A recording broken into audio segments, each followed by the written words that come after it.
Assalamualaikum warahmatullahi taala wabarakatuh dan selamat petang semua. Okey, terlebih dahulu saya ingin mengucapkan minta maaf lah sebab saya lewat memberikan tugasan pada hari ini sebab saya sedang sibuk tadi dekat Mahat. Okey. So pada hari ini kita akan membicarakan tentang topik baru iaitu topik bab 5 berkenaan dengan jirim. Okey. So bila kita katakan tentang jirim ataupun dalam bahasa orang putih panggil sebagai matter. Okey.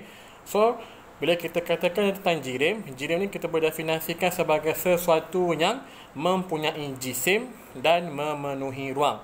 So apa sahaja yang mempunyai jisim, okey, dan juga memenuhi ruang kita panggil sebagai jirim.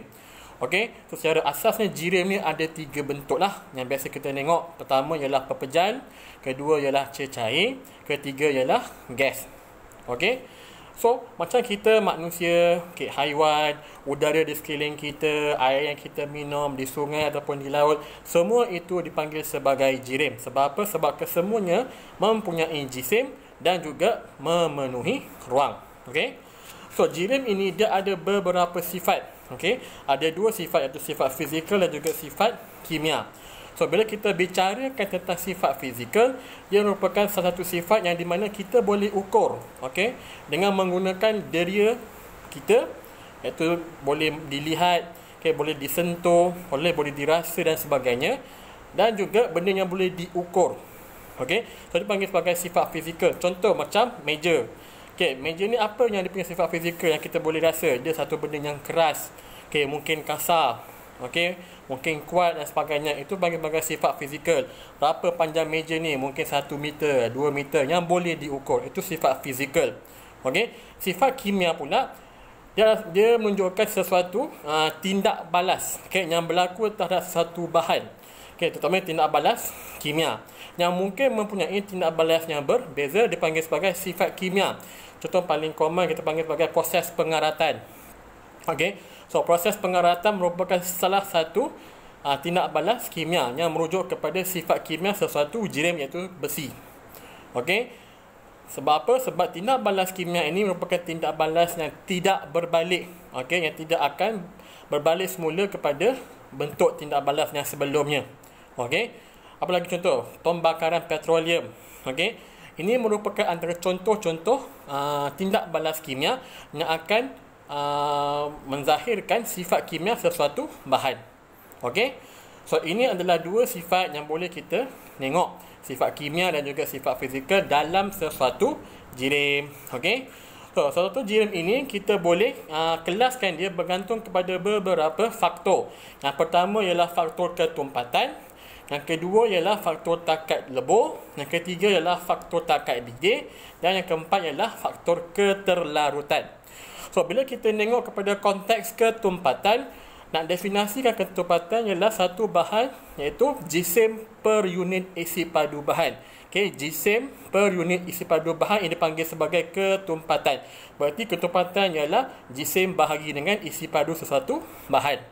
Okay, so bila kita tengok kepada ketumpatan, contoh paling mudah minyak dan air.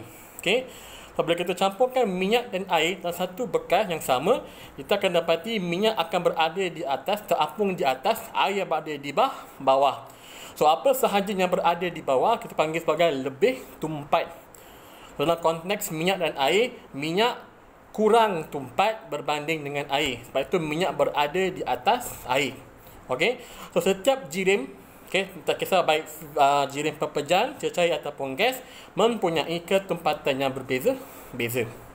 Okey. Kedua ialah takat lebur dan juga takat didih. Kita boleh gabungkan takat lebur dan takat didih merupakan salah satu sifat fizikal bahan. Apabila kita rujuk pada takat lebur, ia adalah suhu apabila keadaan pepejal bertukar menjadi cecair. Okey. So pepejal bertukar menjadi cecair dipanggil sebagai takat lebur. Okay, contohnya kita ambil macam ais. Okay, so bila kita tengok ais, okay, apakah takat lebur ais? Okay, so ais akan melebur kepada cecair pada suhu tertentu iaitu 0 darjah Celsius. Itu takat lebur. So, pada 0 darjah Celsius, ais akan bertukar menjadi air. Okay, kemudian kita ada takat didih.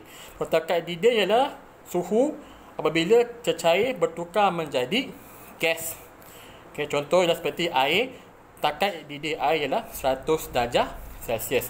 So, setiap bahan ni dia ada takat lebur dan juga takat didih yang berbeza. Okey. Kemudian kita ada keterlarutan. Keterlarutan merujuk kepada kebolehan sesuatu bahan untuk melarut dalam sesuatu pelarut. Okey. Contoh kita ambil antara air dan juga gula. Okey. So, gula ini mempunyai keterlarutan yang tinggi dengan air. So, berarti apa? Gula mudah larut dalam air. So, setiap bahan ni dia ada keterlarutan yang berbeza. Contoh, kita ambil contoh comparison gula dan juga pasir. Dicampurkan dalam air, kita akan dapati gula lebih mudah untuk larut dalam air berbanding dengan pasir. Okey. So, ini ialah keterlarutan. Okey. So, tadi kita katakan bahawa jirim ni ada 3 keadaan, iaitu pepejal, tercair dan juga gas. Okey. So, dalam konteks pembicarakan tentang jirim, kita ada dipanggil sebagai teori kinetik jirim. Okey. So, teori kinetik jirim ni ada 3 prinsip. Okey. Yang pertama ialah teori kinetik jirim menyatakan bahawa jirim ini terdiri daripada zarah-zarah yang halus dan diskrit. Okey, D-I-S-K-R-I-T, diskrit. Yang kedua, dalam teori kinetik jirim pula menyatakan bahawa apabila tenaga kinetik bertambah, maka suhu pun bertambah. Okey, so tenaga kinetik bertambah, suhu sesuatu jirim pun akan bertambah. Dan yang ketiga pula, dia menyatakan bahawa zarah-zarah dalam sesuatu jirim ini bergerak. Okey, bergerak dan bergerak secara bebas dan rawak serta bergetar secara bebas dan rawak. So, ini adalah 3 prinsip dalam teori kinetik jirim. So, kalau kita tengok setiap satu daripada bentuk jirim ini, okey, first kita tengok kepada pepejal. Okey, kita tengok perbandingan. Okey, daripada segi pepejal, dari segi bentuk, jisim, isi padu dan juga kebolehmanfaatan. Okey. So, dalam konteks bentuk, kita tengok kat sini dalam bentuk konsep bentuk, pepejal ini mempunyai satu bentuk yang tetap. Okey. Tercair pula dia punya bentuk mengikut bekasnya. Okey. Dan sama juga macam gas pun mengikut bentuk bekasnya diisi. Okey.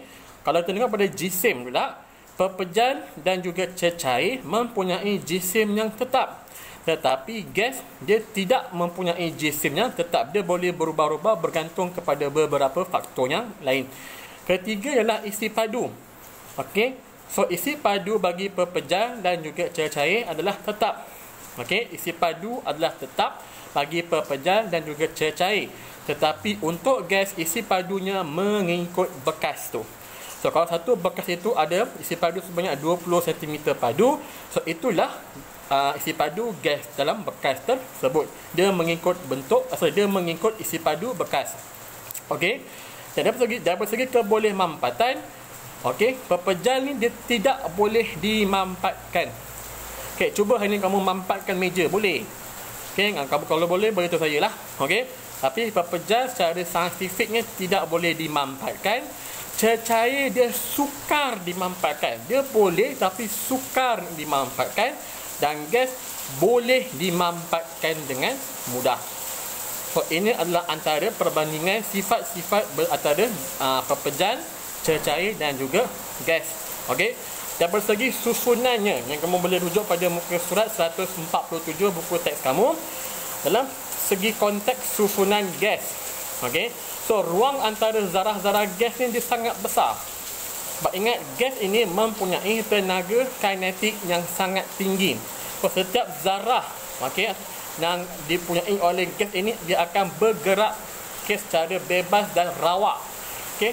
Sebab apa? Mempunyai tenaga kinetik yang tinggi. So, jarak antara zarah-zarah gas ini sangat-sangat jauh ataupun sangat besar. Okey. Dan susunan zarahnya pula berjauhan antara satu sama lain. Sebab mereka sentiasa bergerak. Ini gas. Okey. Dan yang ketiga, pergerakan gas adalah bebas dan rawak. Okey. Kalau kita tengok kepada tercair pula, ruang antara zarah-zarah tercair sangat masih lagi regang tetapi sederhana. Okey. Maknanya dia tidak begitu besar seperti gas, dia masih lagi ada berhampiran, tetapi dia sederhanalah jaraknya ataupun ruang antara zarah-zarah tersebut. Dan susunan zarah cecair pula dia tersusun rapat. Okey, dia masih lagi boleh bergerak bebas, tapi susunan zarahnya masih lagi rapat. Ada ruang-ruang di antaranya, so dia masih lagi dikira sebagai rapat. Okey, dan pergerakan zarah bagi cecair dia bebas bergerak dan saling berlanggaran antara satu sama lain. Okey, dan last sekali untuk susunan pepejal. Pepejal ni ruang antara zarah sangat kecil. Okey, sebab apa? Zarah-zarah pepejal dia tersusun sangat rapat.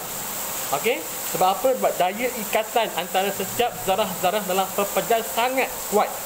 Okey, menyebabkan zarah-zarah dalam pepejal tersusun rapat dan ruang antaranya pun sangat kecil. Dan zarah ini dalam bentuk pepejal dia tidak boleh bergerak bebas, tetapi dia boleh bergetar. Okey, bergetar pada tempatnya ataupun kedudukan yang tetap. Dia hanya mampu untuk bergetar. Okey, so ini adalah antara perbandingan antara sifat ataupun jirim pepejal, cecair ataupun gas.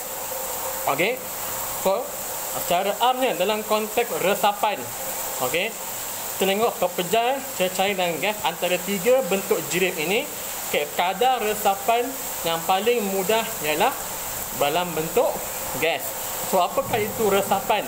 Resapan boleh ditarifkan sebagai satu proses, okey, satu proses pergerakan zarah-zarah jirim. Okey, satu proses pergerakan zarah-zarah jirim dari kawasan yang berkepekatan tinggi ke kawasan yang berkepekatan rendah. So ini ialah resapan. Dan dalam konteks resapan, kadar resapan sangat tinggi dalam bentuk gas. Contoh kita tengok penyembur minyak wangi. Kan kalau kita pergi mana-mana pejabat yang ada aircon kan, kita tengok mesti ada tempat apa macam device dekat dinding tu yang ada pewangi yang akan hembus setiap 5 minit ke 2 minit ke apa yang kita setting tu. So itu kita boleh aplikasikan dalam konsep kadar resapan. So bila dia sembuh saja minyak wangi itu daripada kawasan yang berkepekatan tinggi, dia akan mula pergi ke kawasan yang berkepekatan rendah. So kadar resapannya sangat tinggi. Dia akan masuki, anda akan masuki setiap liang-liang dalam ruang udara tersebut. Okey, ini dipanggil sebagai kadar resapan. Okey, so ini sahaja tentang bab 5. Okey, untuk hari inilah. Okey, so akan datang saya akan membicarakan tentang proses perubahan bentuk jirim daripada pepejal kepada cecair kepada gas dan akan berbalik semula.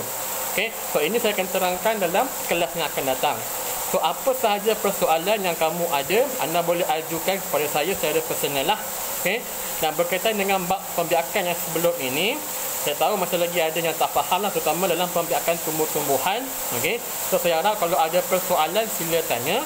Dan jangan lupa untuk buat nota perteminda, okey, untuk bab 4 yang saya suruh sebelum ni.